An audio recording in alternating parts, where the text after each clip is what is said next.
Tired of losing games in ranked play? Or maybe feeling like during the game nothing goes your way? You never have rotations, your teammates suck, and there's hackers everywhere? Well, I can't help with the hacker part. However, I can make you a better player by just watching this video. So stop sucking at ranked play, watch this video, and learn some information.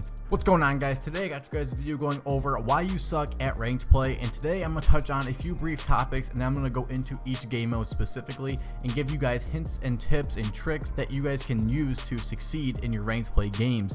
Make sure you watch the whole video because every tip is very important. So a shocking number that most of you guys probably don't understand is that if you are a iridescent, you are in the top 1% of all Call of Duty players, and if you are crimson, you are in the top 4% of all Call of Duty players.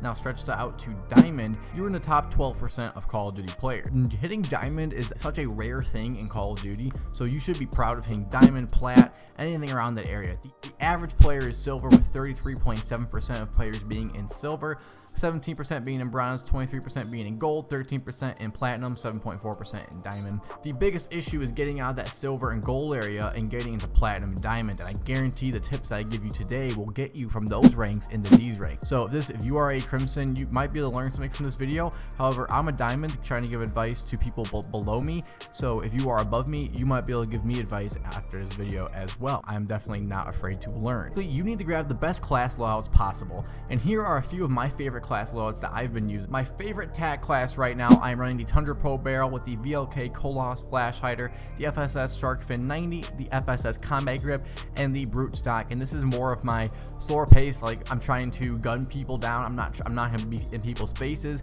I would swap some things out to make the gun a little bit faster sprint to fire speeds, but in general, this is a good gun to hold long lines of sight instead of being up close and personal. It's just better to run the Vaznov in my opinion. So my favorite Vaznov class right now is the Spiral V 3.5 Flash Hider with the FSS Shark Fin 90, the True Tack Grip, and the Broadside FCT. This gun's definitely getting nerfed every single season, so just watch for the meta change on the SMG, as it might be coming the Vel or maybe the Bass P and P5. You never know what the meta can turn into. Playing smart, playing off teammates, even if your teammates don't talk, you can play off your teammates. If you are waiting, you're playing control, and you're the only one left on the hill, you should be looking around going, okay, I need to play my life now. I don't need to kill everybody. If I see somebody run towards me, yeah, get the kill, but I shouldn't be pushing out, doing something. Unless I can make a nice play and get behind them with a deadie or something, you should never be pushing out.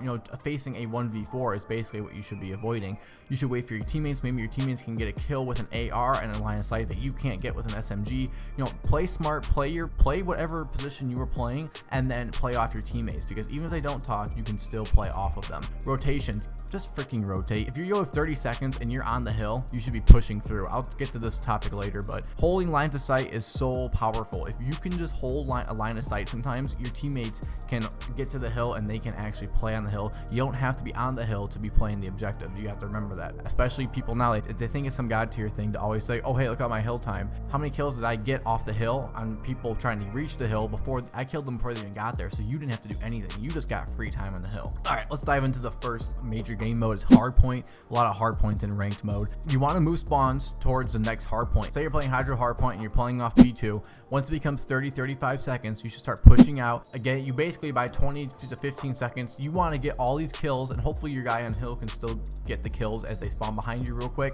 But pushing out will result in them spawning behind you, and then you will block their spawns from spawning for P3, and they will start spawning old, and then now they have a run across the map right as P3 pops, and you basically get another free hill, and you control spawns. And around 30 to 25 seconds again, you might want to start pushing for ruins. You just have to play it by ear sometimes. Every game's different. You just gotta feel out the game, feel if people are rotating super early at what times, and are they done. I mean, if it's 25 seconds and they're already giving you the hill, you might as well take the time and rotate. Another thing that I see people not doing in any way, especially in the lower tier games, is no one's playing their role. People are running ARs and they're sprinting in these close quarter combat situations. If you're playing, let's say a CeeLo is probably the best example. If you're playing a CeeLo and you're running an SMG, you should never be caught in field. You should never be caught going towards satellite. you should never be caught in any area where you're line of sight where you are going to get straight gunned by attack. Because attacks in that map, people can post up on balcony and green building, on satellite, and they just beam you, and that's something you need to avoid because those are just stupid deaths, especially if you're playing control. You're playing control, you're just throwing lives away. Play close quarters, play alleyway, play on the main building, play checkers area. You need to be playing weights or something. You need to be playing an area where you can get close quarters kills and you're killing the people who are being stupid playing attack. Let's say like the attack that I just showed earlier, that guy versus a sub up close, not a chance he's gonna get that kill. So that's a free kill for you, and those are the kills you need to make sure that you get. Sometimes you'll have to slow down for an AR to give you the opportunity to get into a good spot. So if you will say you might be stuck in a spot where if you are pinned down and you might need an AR to put some fire on somebody before you can actually move up or get to the proper spot, and that's when you might play with your teammates to figure out the best times to move.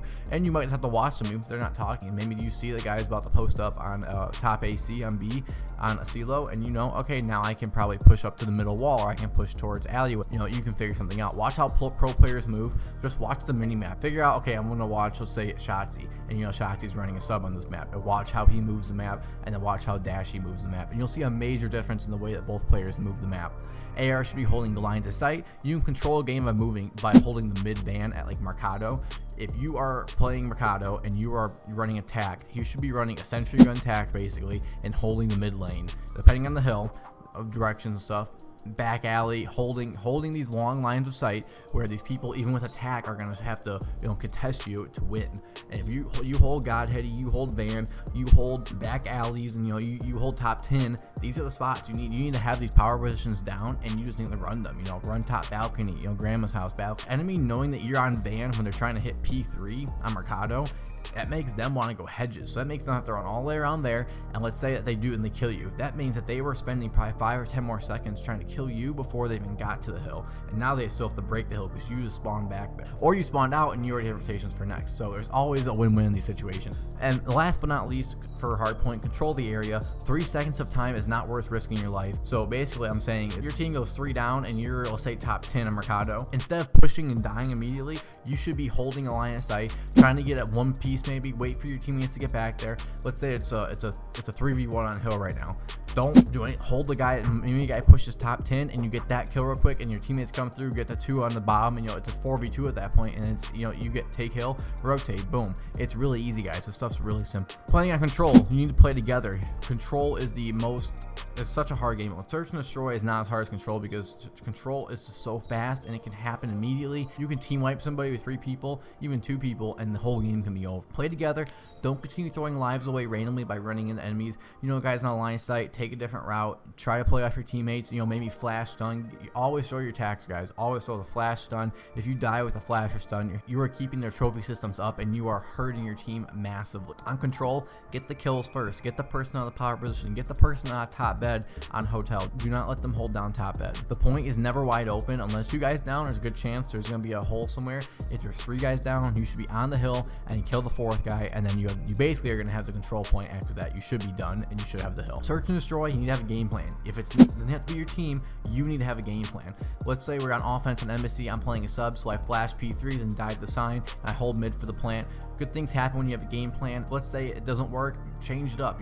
Every single game's gonna be different. Somebody might push palm trees down P1, and they're gonna come through there, and they're gonna come from behind you, and you're not gonna know it because they pop deady. There's so many different situations in this game, but if you make a plan, you can actually start to adjust off the plan. But if you never go into a round with a plan, you're never gonna be able to stay consistent in search and destroy, because search and destroy relies on a plan, and plans create consistency. Play time. If there's 16 seconds before bomb goes off, you're defending the plant. You don't need to check until 11 seconds. You check at 11, now check again at 7 seconds because it takes 7.5 seconds to defuse. Doesn't matter what you do.